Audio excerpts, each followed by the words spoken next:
السلام علیکم۔ میں نائٹ ڈیوٹی کر کے جب صبح گھر واپس آتا تو میری بیوی تھکی ہاری ایسے سو رہی ہوتی جیسے رات بھر اس نے پہاڑ توڑے ہوں۔ ایک رات گھر سے نکلتے وقت میں اپنا بٹوا بھول گیا اور آدھے راستے سے جب پلٹ کر گھر واپس آیا تو میں نے دیکھا کہ میری بیوی چادر لپیٹے کہیں جا رہی تھی، اور جب میں نے اس کا پیچھا کیا تو یہ دیکھ کر میری جان نکل گئی کہ وہ تو ساری رات کوٹھے میں عشق انسان کو اندھا کر دیتا ہے، اور یہ بات مجھ پر بالکل صادق آتی تھی کیونکہ واقعی میں بھی ندا کی محبت میں بالکل اندھا ہو چکا تھا۔ رات بھر نوکری کرنے کے بعد جب میں صبح تھکا ہارا واپس آتا تو ندا کا چہرہ جیسے مجھے نئی زندگی بخش دیتا، کیونکہ میں نے ندا سے پسند کی شادی کی تھی اور مجھے ندا سے اس قدر محبت تھی کہ میں اس کی خاطر اپنی جان بھی دے سکتا تھا۔ ہماری شادی کو 3 مہینے ہو چکے تھے، لیکن ایک بات جو مجھے مسلسل حیران کر رہی تھی وہ یہی تھی کہ میں جب بھی صبح واپس آتا تو ندا ایسے سو رہی ہوتی جیسے وہ رات بھر کام کرتی رہی ہو۔ اس کے ہر انداز سے تھکن نظر آ رہی ہوتی۔ صبح میرے واپس آنے پر وہ بہت مشکل سے اٹھ کر میرے لیے ناشتہ بناتی اور میں ناشتہ کر ہی رہا ہوتا کہ جب وہ دوبارہ گر پڑ کر سو جاتی اور پھر میرے ساتھ بھی سارا دن سوئی رہتی۔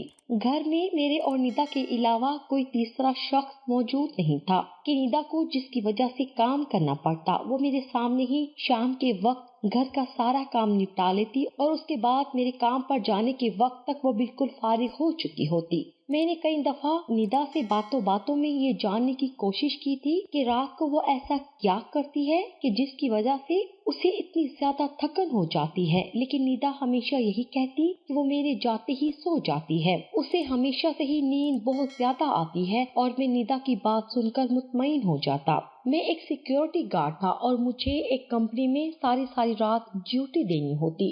صبح میں خود اتنا تھکا ہارا واپس آتا کہ ناشتہ کرتے ہی میں خود سارا دن سویا پڑا رہتا۔ شادی کے یہ 3 مہینے میں نے ندا کے ساتھ بہت بہترین گزارے تھے۔ ندا ایک بہت اچھی جیون ساتھی ثابت ہوئی تھی۔ وہ ہر طرح سے میرا خیال رکھتی اور میرے کھانے پینے کا خیال تو اسے بہت ہی زیادہ رہتا۔ مجھے ندا سے کسی بھی قسم کی کوئی شکایت نہیں تھی۔ ندا کے گھر والے گاؤں میں رہتے تھے اور میرے بھی گھر والے ایک گاؤں میں ہی رہتے تھے۔ میں نوکری کی غرض سے شہر آیا تھا اور ندا پڑھائی کے سلسلے میں۔ میں ندا کو بہت زیادہ عرصے سے تو نہیں جانتا تھا، لیکن جتنا بھی وقت میں نے اسے جانا وہ میرے لیے ہر لحاظ سے ایک بہترین لڑکی تھی۔ میں نے ندا میں کوئی برائی نہیں دیکھی تھی اور مجھے اپنی محبت پر بڑا مان تھا، لیکن میں نہیں جانتا تھا کہ ایک روز ایسی حقیقت میرے سامنے آئے گی کہ سب کچھ بکھر کر رہ جائے گا۔ جب میری آنکھ کھلی اور میں نے سچائی کو دیکھا تو میں ٹوٹ پھوٹ کر رہ گیا۔ میرے قدموں تلے زمین نکل گئی۔ ندا میرے قدموں میں بیٹھی رو رہی تھی اور اس نے ایک بات سچ میرے سامنے بیان کر دی تھی، لیکن اب بہت دیر ہو چکی تھی۔ کاش کہ وہ پہلے ہی مجھ پر اپنی سچائی عیاں کر دیتی تو آج میں اتنی تکلیف دہ زندگی نہیں گزار رہا ہوتا۔ میں ندا کی جس معصومیت پر فدا ہو کر اس سے شادی کر بیٹھا تھا وہ شاید صرف میری نظروں کا دھوکہ تھی۔ میری اور ندا کی ملاقات کچھ اس طرح ہوئی تھی کہ میں کئی سالوں سے ایک کمپنی میں نوکری کر رہا تھا اور میری ڈیوٹی رات کی ہوتی کیونکہ میں ایک گارڈ تھا۔ صبح جب میں کمپنی سے واپس آ رہا ہوتا تو ہر روز میری نظر راستے میں کھڑی یونیفارم پہنی ایک بھولی بھالی لڑکی پر پڑتی جو کالج جانے کے لیے بس کے انتظار میں اسٹاپ پر کھڑی ہوتی۔ کئی مہینوں تک روزانہ اسے دیکھنے کے بعد جیسے مجھے اس سے عشق ہو گیا تھا۔ وہ روزانہ سر جھکائے چپ چاپ بس کے انتظار میں کھڑی رہتی اور اب تو جب تک وہ بس میں سوار نہ ہو جاتی میں بھی وہیں کھڑا رہتا۔ شاید ندا کو بھی میری موجودگی کا احساس تھا۔ کچھ دنوں سے شہر کے حالات کچھ ٹھیک نہیں چل رہے تھے اور ایسے ہی ایک دن اسٹاپ خالی پڑا تھا۔ جب میں نے ندا کو اکیلے اسٹاپ پر کھڑا دیکھا تو میں ہمت کر کے اس کی طرف بڑھ گیا۔ میں نے بہت آہستہ سے اسے سلام کیا تو اس نے بہت ڈرتے نظر اٹھا کر میری طرف دیکھا۔ وہ بہت خوف زدہ محسوس ہو رہی تھی۔ میں نے اسے کہا کہ آپ کو ڈرنے کی کوئی ضرورت نہیں ہے، مجھے بس آپ سے ایک بات کہنا ہے۔ یہ سن کر وہ پریشان نظروں سے مجھے دیکھنے لگی اور میں نے پہلی فرصت میں ہی اسے یہ کہہ دیا کہ میں آپ سے شادی کرنا چاہتا ہوں۔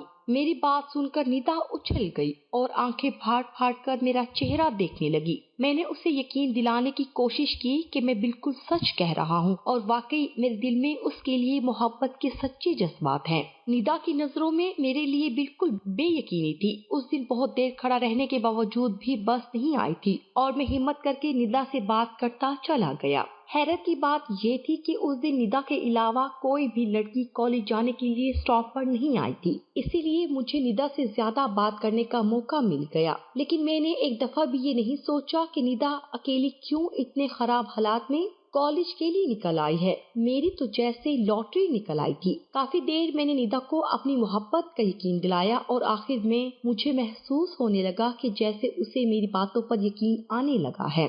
1 घंटा गुजरने के बावजूद भी जब बस स्टॉप पर नहीं आई तो मैंने निदा को कहा कि हम यहीं बस स्टॉप पर बैठकर बातें कर लेते हैं, और हैरत मुझे इस बात पर हुई कि निदा फौरन मान गई। बातों बातों में मैंने उससे पूछा कि वो क्यों इतने हालात खराब के बावजूद घर से निकल आई है, तो वो कहने लगी कि उसका कोई बहुत जरूरी टेस्ट था, इसलिए वो छुट्टी नहीं करना चाहती थी। निदा ने मुझे बताया कि वो असल में हॉस्टल में रहती है और उसके घर वाले एक गांव में रहते हैं। वो यहाँ पर पढ़ाई के लिए आई है और इसीलिए वो चाहती है कि उसकी पढ़ाई का बिल्कुल भी हर्ज ना हो। ये जानकर मुझे खुशी हुई कि निदा का ताल्लुक भी मेरी तरह ही एक गांव से था, क्योंकि हम गांव वाले रवायात के बहुत पासदार होते हैं और सच्चे और साफ दिल के होते हैं। निदा ने खुद से मेरे बारे में कोई सवाल नहीं किया था, लेकिन मैंने उसे खुद ही अपने बारे में सब कुछ बता दिया। कुछ देर इंतजार के बाद निदा तो वापस चली गई, लेकिन जैसे मुझे भी अपने साथ ही ले गई।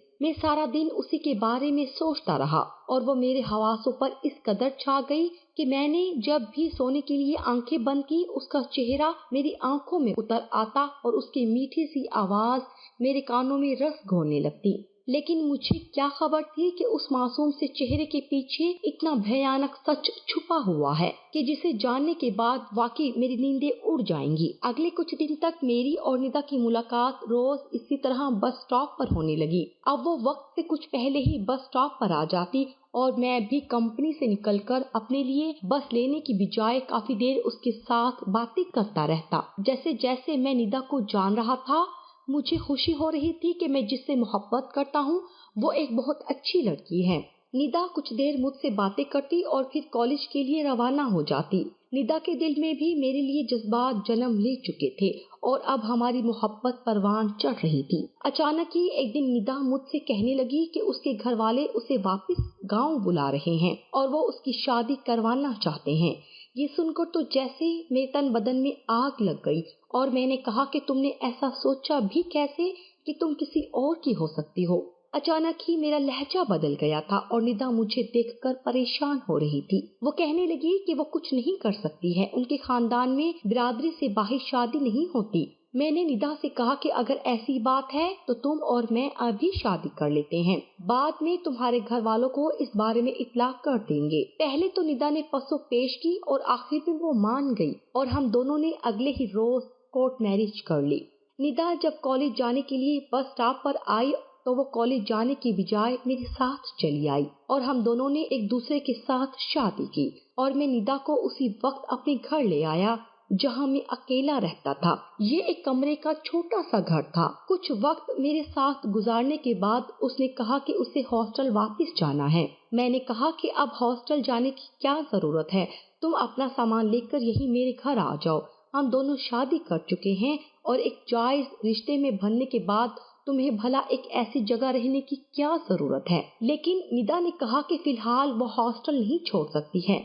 अगर वो इस तरह अचानक हॉस्टल छोड़ देगी तो वहाँ की मैडम उसके घर वालों को इत्तला कर देंगी। उस वक्त तो मैं मजबूरन निदा को हॉस्टल छोड़ आया, लेकिन अगले दिन जब वो मुझे दोबारा मिली तो मैंने उससे कहा कि अब मैं उससे दूर नहीं रह सकता और मैं खुद हॉस्टल की मैडम से बात करना चाहता हूँ। ये सुनकर निदा ने मुझे साफ मना कर दिया कि अगर आप मैडम से बात करेंगे तो वो सबसे पहले मेरे माँ बाप को इस बारे में इत्तला कर देंगी। मैंने निदा को भरोसा दिलाया कि मुझे ऐसे लोगों से बात करना आती है और तुम्हें परेशान होने की कोई जरूरत नहीं है। और मैं निदा के साथ ही मैडम के पास पहुंचा और मैंने उन्हें बताया कि हमने शादी कर ली है और अब वो निदा को यहाँ नहीं रख सकती।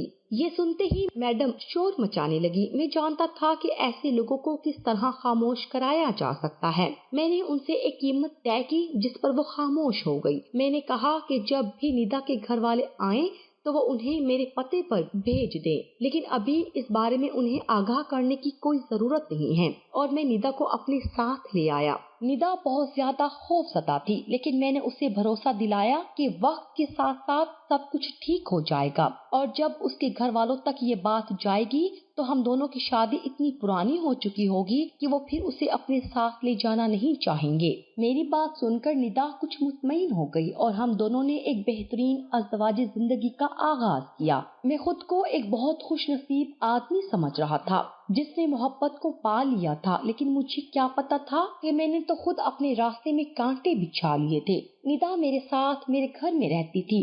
रोज रात को मैं उसे अकेला छोड़कर नाइट ड्यूटी पर चला जाता और जब सुबह को वापस आता तो वो सोई हुई मिलती, लेकिन मैं जब भी उसे नाश्ता बनाने के लिए उठाता तो वो इस कदर थकी हुई उठती जैसे कि अभी अभी सोई हो। पहले पहल तो मुझे ये लगा कि शायद नई जगह है और उसे मेरी गैर मौजूदगी में रात को नींद नहीं आती होगी, इसलिए ऐसा हो रहा है। लेकिन आहिस्ता आहिस्ता मुझे एहसास होने लगा कि हर सुबह यही मसला था। मेरे उठाने पर वो बहुत मुश्किल से आंखें मसलते हुए उठती और जैसे तैसे नाश्ता बनाकर मेरे सामने रख देती और मौका मिलते ही दोबारा बिस्तर पर पड़कर ऐसे सोती कि मेरे उठने के भी बहुत देर बाद ही उसकी सुबह होती, जबकि मैं तो सारी रात का जागा हुआ घर आता था। इसके बावजूद भी मैं इतना नहीं सोता था जितना कि निदा। लेकिन हमारी नई नई शादी हुई थी और मैं उससे बहुत मोहब्बत भी करता था, इसलिए मैं उसके हर नाज नखरे को उठाने के लिए तैयार था। लेकिन एक रात ड्यूटी पर जाते वक्त मैं अपना बटुआ भूल गया और बस में सवार होने के लिए मुझे पैसों की जरूरत थी, इसलिए मजबूरन मुझे बस स्टैंड से पलटकर घर वापस आना पड़ा। लेकिन अपनी गली के कोने पर पहुंचकर मेरी हैरत की इंतहा ना रही जब मैंने अपनी बीवी को घर से निकलते हुए देखा। वो बहुत मोहतात अंदाज में इधर उधर देखते हुए गली के दूसरे कोने की तरफ बढ़ गई थी और मैं ये सोचकर परेशान हो रहा था कि वो आधी रात को किस जरूरत के तहत अकेली घर से निकली है, जबकि आजकल शहर की हालात भी बहुत ज्यादा खराब चल रहे थे। इससे पहले कि मैं आवाज देता वो बहुत आगे जा चुकी थी। मैंने सोचा कि निदा के पीछे जाकर देखता हूँ कि उसे किस चीज की जरूरत पड़ गई है, लेकिन मेरे पास पैसे बिल्कुल भी नहीं थे, इसलिए मैंने जेब में पड़ी घर की दूसरी चाबी से दरवाजा खोला और जल्दी से अपना बटुआ लेकर निदा के पीछे निकला। मैं तेज तेज कदम उठा रहा था। जब मैं गली की दूसरी तरफ पहुंचा तो मैंने देखा कि निदा एक रिक्शे में सवार होकर कहीं जा रही है। इस शहर में मेरे अलावा तो उसका कोई भी नहीं था, सो रात के अंधेरे में वो कहाँ जा रही थी। ये सोचकर मुझे मजीद परेशानी होने लगी कि उसके साथ कहीं कोई मसला हो गया है। शायद वो काफी दिनों से थकी थकी भी महसूस हो रही थी, कहीं उसकी तबीयत खराब ना हो गई हो। ये सोच आते ही मैंने फौरन दूसरा रिक्शा लिया और उसका पीछा करने लगा। मुझे यही उम्मीद थी कि वो किसी अस्पताल के सामने जाकर रुकेगी, लेकिन फिर उसका रिक्शा एक ऐसे इलाके में दाखिल हो गया जो पूरे ही शहर में बदनाम था, जहाँ रात को महफिलें सजा करती थी और दिन को उल्लू बोला करते थे। वो रिक्शे से उतरकर एक बड़ी सी कोठी में दाखिल हो गई और ये देखकर मेरी हैरत की इंतहा ना रही थी, लेकिन मैंने खामोशी से रिक्शे वाले को किराया अदा किया और खुद उसके पीछे चल पड़ा। यहाँ तो वैसे ही उस वक्त रौनक लगी हुई थी और हर कोई अपने आप में मगन था। ऐसे में भला कोई मुझे कहाँ देखता। जिस कोठी में मैं निदा के पीछे दाखिल हुआ था वहाँ उस वक्त शबाब और शराब की महफिल सजी हुई थी और हर कोई नशे में धुत मौसीकी की धुन पर थरकती हसीनाओं में गुम था। ये सब कुछ मेरी बर्दाश्त से बाहर था, लेकिन मैं निदा की खातिर मजबूरन एक कोने में खड़ा हो गया जो कि अंदर आने के बाद कहीं गुम हो गई थी। लेकिन थोड़ी ही देर बाद मेरी आंखों ने जो देखा, इसके बाद तो मैंने खुद को जमीन में धंसता हुआ महसूस किया। निदा सजी संवरी हालत में बहुत सारे जेवर और घुंघरू पहने एक तरफ बनी सीढ़ियों से नीचे आ रही थी। मैंने शादी के बाद से लेकर आज तक निदा को कभी इतना प्यार नहीं देखा था जितना कि वो आज यहाँ दिखाई दे रही थी और उसने नीचे आते ही ढोल की थाप पर रक्स करना शुरू कर दिया था। वो किसी माहिर रकासा की तरह मौसीकी की आवाज पर अपने पैरों को चला रही थी और जितने भी मर्द वहाँ मौजूद थे सब उस पर नोटों की बारिश कर रहे थे। और तरह तरह के जुमले कस रहे थे। मेरी बीवी मेरी इज्जत सरेआम मेरा जनाजा निकाल रही थी और मैं अब तक इस बात से बेखबर था। निदा रक्स करने के साथ साथ लोगों से पैसे भी वसूल कर रही थी। मुझे तो अपनी आंखों पर यकीन नहीं आ रहा था। अचानक ही निदा की नजर मुझ पर पड़ी थी और जैसे उसके पांव थम से गए थे, लेकिन इतने में पीछे से एक औरत ने उसे पुकारकर दोबारा से रक्स शुरू करने को कहा और ये देखकर मेरी हैरत की इंतहा न रही कि वो औरत मेरी जानी पहचानी थी। मुझे समझ नहीं आ रहा था कि मैंने उस औरत को कहाँ देखा है, और जैसे ही अचानक मेरे जहन में जमाका हुआ तो मैं हैरत के समंदर में डूब गया, क्योंकि ये तो वही औरत थी जो हॉस्टल की मैडम थी। आज रात वो यहाँ एक नायिका बनी हुई थी। निदा ने एक नजर मुझ पर डालकर दोबारा रक्स करना शुरू कर दिया था। उसके चेहरे के तासुरात जरूर बदले थे, लेकिन फिर उसके पांव दोबारा नहीं रुके, क्योंकि पीछे से वो औरत उसे मुस्तकिल रक्स जारी करने को कह रही थी। मैं वहाँ से निकलता चला आया था। मुझ में इतनी हिम्मत नहीं थी कि मैं निदा के पास जाकर उससे कुछ भी सवाल करता। वो कई मर्दों के सामने मेरी इज्जत को रोंदकर अपने आप को फरोख्त कर रही थी। मुझे कुछ होश नहीं था कि मैं घर तक किस तरह आया था। मैं रास्ते में कई दफा गिरा था, लेकिन ये गिरना मुझे ऐसी तकलीफ नहीं दे रहा था जैसे कि निदा को एक कोठे की जीनत बने हुए देखकर मुझे पहुंची थी। मैंने तो उसे निकाह करके इज्जत से अपने घर की चार दीवारी में तहफ्फुज दिया था, लेकिन वो मेरे पीछे मेरी ही पीठ पर खंजर घोंप चुकी थी। मुझे समझ नहीं आ रहा था कि मेरे साथ किस तरह का धोखा हुआ है और मैंने मोहब्बत के नाम पर अपने साथ कैसा जुल्म कर लिया है। मैं घर आकर अपने काम पर जाने की बजाय अपने कमरे में बैठ गया। मैं आज मर्द होने के बावजूद भी रो रहा था। मैं आज तक कभी नहीं रोया था, लेकिन निदा की मोहब्बत ने तो मुझे खून के आंसू रोने पर मजबूर कर दिया था। ये रात मेरी जिंदगी की सबसे तवील रात थी। मैंने एक एक पल कांटों पर गुजारा था। सुबह के करीब मेरी बीवी निदा घर वापस आई थी और आते ही वो मेरे कदमों में बैठ गई थी और रोने लगी, लेकिन उसके आंसू मुझ पर कोई असर नहीं कर रहे थे। मैंने ना उसका रंग देखा था, ना जात पूछी थी और ना ही मुझे उसके खानदान का पता था, लेकिन मैंने मोहब्बत की खातिर उसको निकाह करके अपने घर की इज्जत बना लिया था और आज मुझे इसी बात का सबसे ज्यादा पछतावा था। मेरी सर्द मोहरी देखते हुए वो खुद ही मुझे बताने लगी कि वो गांव से जब हॉस्टल रहने के लिए आई तो उसे बिल्कुल भी नहीं मालूम था कि हॉस्टल का माहौल कैसा है, लेकिन कुछ ही दिनों में उस पर यह हकीकत खुली कि असल में जो हॉस्टल की मैडम है वो दरअसल लड़कियों का कारोबार करती है और बहुत ज्यादा पैसों के बदले में वो अमीर अमीर लोगों को रात के लिए लड़कियां भेजा करती है। गांव से पढ़ने के लिए आने वाली ज्यादातर लड़कियां जरूरतमंद होती हैं और इसी वजह से जब भी वो पैसों की वजह से मुश्किलात का शिकार होती हैं तो ये मैडम उनकी इसी परेशानी को पूरी तरह इस्तेमाल करते हुए उन्हें इस गलीज काम में डाल देती हैं। निदा मुझे बताने लगी कि जब उसकी दूसरी फीस भरने का वक्त आया तो गांव में मौजूद उसके वालिद अचानक ही बीमार हो गए और वो पैसे नहीं भेज सकते थे। यहाँ तक कि हॉस्टल की फीस भरने का वक्त भी आ गया। तो जब मैंने जाकर मैडम से इस बारे में बात की तो उन्होंने मुझे कहा कि वो मेरी परेशानी का हल निकाल सकती हैं। और जब उन्होंने मुझे बताया कि मुझे एक जगह पर जाकर थोड़ी देर रक्स करना होगा जिसकी वजह से मेरी तमाम परेशानियां हल हो जाएंगी, तो पहले तो मैंने उन्हें इनकार कर दिया, लेकिन फिर उन्होंने मुझे हॉस्टल से निकालने की धमकी दी और कॉलेज की फीस भरने के लिए भी मुझ पर दबाव बढ़ता जा रहा था। इसीलिए मैं उनकी बात मान गई। मुझे इस बारे में कुछ भी इल्म नहीं था कि दरअसल वो एक कोठे की मालकिन है और अपनी जेरे निगरानी इसी तरह लड़कियों को ब्लैकमेल करके और उनकी परेशानियों का फायदा उठाकर वो उन्हें कोठे तक ले आती हैं। जब पहली दफा मैं उनके साथ कोठे में दाखिल हुई तो मुझे अच्छी तरह पता चल गया कि मुझे यहाँ किस मकसद के तहत लाया गया है। मैंने उन्हें रक्स करने से इनकार कर दिया, लेकिन उन्होंने मुझे कहा कि वो मेरे घर वालों को बुलाकर मेरी एक एक गलत हरकत के बारे में बताएंगी। मैंने हैरत से पूछा कि मैंने कौन सी गलत हरकत की है, जिस पर उन्होंने ऐसी हरकतों का नाम लिया जिनके बारे में मैं सोच भी नहीं सकती थी। और साथ साथ मुझे ये भी बताया कि हॉस्टल के हर वॉशरूम में उन्होंने खुफिया कैमरा लगा रखा है और हर लड़की की बहुत ज्यादा वीडियोस उनके पास मौजूद हैं, जिनके जरिए वो किसी भी लड़की की पूरी जिंदगी उजाड़ सकती हैं। उन्होंने मुझे इतना ज्यादा ब्लैकमेल किया कि उनकी बात मानकर मैंने हामी भर ली और हर रात कोठे पर नाचने लगी। निदा मुझे बताने लगी कि जिस दिन वो हालात खराब होने के बावजूद भी बस स्टैंड पर खड़ी थी, दरअसल वो जानती थी कि आज वो कॉलेज नहीं जा सकेगी, लेकिन अब उसे हॉस्टल में रहने से खौफ आता था और वो खुद वहाँ से निकलना चाहती थी और इसी वजह से उसने मुझसे शादी करने की हामी भी भर ली थी।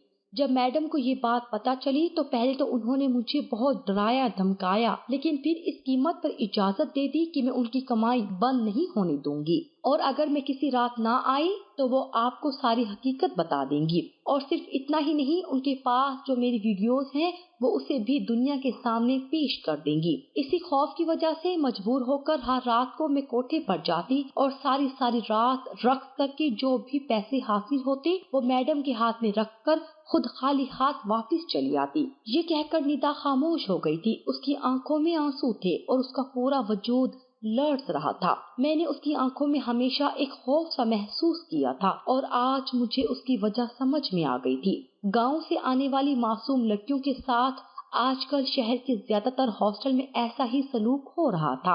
ऐसी बहुत सी खबरें आजकल अखबारों की जीनत बनी हुई थी और मैं जान गया था कि निदा की हर बात में सच्चाई है। मैंने निदा को उठाकर अपने बराबर में बिठाया और उससे कहा कि अब उसे किसी भी कोठे पर जाने की कोई जरूरत नहीं है। निदा ने डरकर मेरी तरफ देखा तो मैंने कहा कि अब तुम और तुम्हारी इज्जत मेरी जिम्मेदारी है। अगर तुम मुझे पहले ही दिन सारी बात बता देती तो बात यहाँ तक न आती, मैं सब कुछ ठीक कर चुका होता। मैंने उससे वादा कर लिया कि जल्द ही सब कुछ ठीक हो जाएगा। मैंने अपनी कंपनी के मालिक से बात की जो कि एक बहुत नेक और ताकतवर आदमी थे। उन्होंने मुझे यकीन दिलाया कि वो जरूर ऐसी औरत के खिलाफ कार्रवाई करवाएंगे जो लोगों की मजबूरियों का फायदा उठा रही हैं। और फिर अगले कुछ ही दिनों में पुलिस ने हॉस्टल में रेड मारकर न सिर्फ ये तमाम खुफिया कैमरा बरामद कर लिए बल्कि हॉस्टल की मैडम को भी गिरफ्तार कर लिया गया था। बहुत सारी लड़कियों ने खौफ से निकलकर मैडम के खिलाफ खुलकर बयान दिया था। मैडम इस वक्त जेल में थी और उस पर मुकदमा चल रहा था। तमाम तर वीडियोस पुलिस ने डिलीट कर दी थी और निदा अब इस खौफ की फिजा से बाहर आ चुकी थी। उसने मुझसे माफी मांग ली थी और मैंने भी उसे माफ कर दिया था क्योंकि मैं जान गया था कि इसमें उसकी कोई गलती नहीं है। वो एक माफिया का शिकार हुई थी। वालिदैन ज्यादातर अपनी बच्चियों को पढ़ाई की गर्ज से कभी दूसरे शहर भेजते हैं तो कभी अपने ही शहर में किसी दूर जगह। लेकिन इस फितने के दौर में हर माँ बाप की जिम्मेदारी है कि वो अपनी मासूम बच्चियों का ख्याल रखें और उनकी हर हरकत पर नजर रखें। और अगर पढ़ाई की गर्ज से दूसरे शहर भेजना हो तो किसी भी हॉस्टल में उनका एडमिशन करवाने से पहले मुकम्मल मालूमात हासिल करें ताकि कोई और दूसरी लड़की आइंदा निदा की तरह किसी माफिया के हाथ न लगे।